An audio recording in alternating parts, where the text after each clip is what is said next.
안녕하세요 여러분, 크리에이트 메이커 대표 백원기입니다. 챕터 4 데이터 및 가맹점 확보에서 정보를 제공해줄 강의 및 전문가 찾기 강의에 오신 것을 환영합니다. 이전 강의에서 얘기했다시피 여러분들의 서비스 중 특별한 데이터나 전문적인 지식을 서비스할 경우 본인이 전문가나 특별한 경험이 있는 특별한 데이터를 제공할 사람이 아니라면 해당 서비스에 대한 매출을 달성하기 위하여 여러분들이 스스로 지식을 공부하거나 강의를 구매하거나 아니면 전문가를 영입해야 합니다. 그럼 그런 전문가들은 어떻게 찾고 어떤 식으로 영입해야 될까요? 그 전에 그 사람이 진짜 나의 서비스를 위해 나의 서비스의 매출을 올려줄 전문가인지는 어떻게 판단할까요? 여기서 저희처럼 저자본 창업 초기인 사장님들에게 두 가지의 방법을 알려드리겠습니다. 첫 번째로 해당 강의나 전문가들을 여러분들이 발벗고 찾아야 되는 점인데요.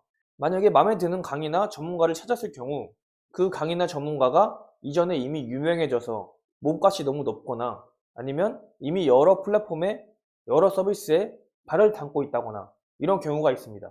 이런 경우에는 여러분들도 그 강의를 똑같이 구매하시면 됩니다. 구매를 하셔서 여러분들이 그 구매한 정보를 흡수하여 여러분들화시켜서 여러분들 스타일로 다시 재배포를 하시는 겁니다.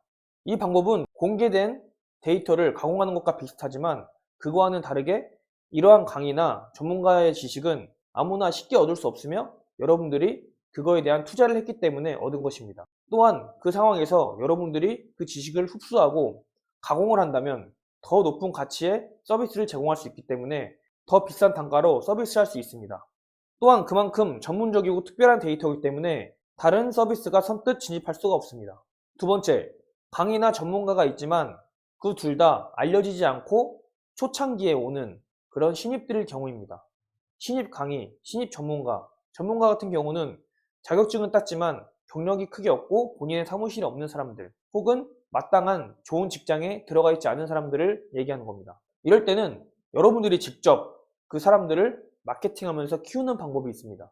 사실 이미 유명한 전문가든 유명하지 않은 전문가든 결국 자신이 일을 할 때 그 분야에 대해 다시 공부를 할 것이고 서적을 참고하는 것은 마찬가지입니다.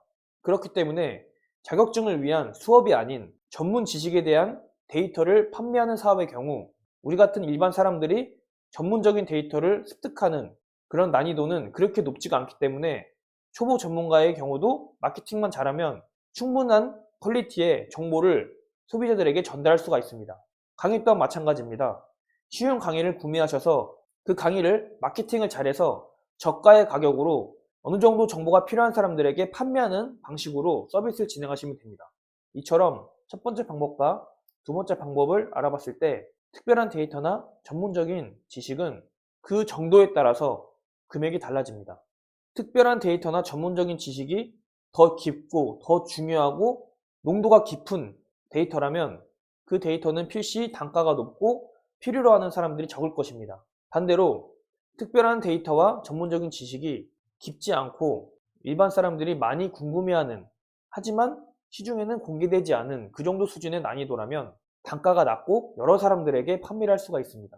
그 어떻든 여러분들이 구축만 해놓으면 매출은 크게 변화가 없고 여러분들이 어떻게 영업을 하냐에 따라 그 매출은 달라질 수가 있습니다. 즉 여러분들은 두 가지 경우 다 사업 초기에 구할 수 있으며 여러분들이 사업에 직접 운영할 수 있습니다. 이렇게 간단하게 정보를 제공해줄 강의와 전문가 찾기에 대해 알아봤는데요. 사실 사업 초기에는 데이터가 많이 없기 때문에 전문적인 데이터를 찾든 공개적인 데이터를 찾든 특별한 데이터를 제공하든 여러분들이 사용하는 시간이 필요할 겁니다. 왜냐하면 데이터를 갖고 그것을 가공하는 시간이 필요하기 때문인데요.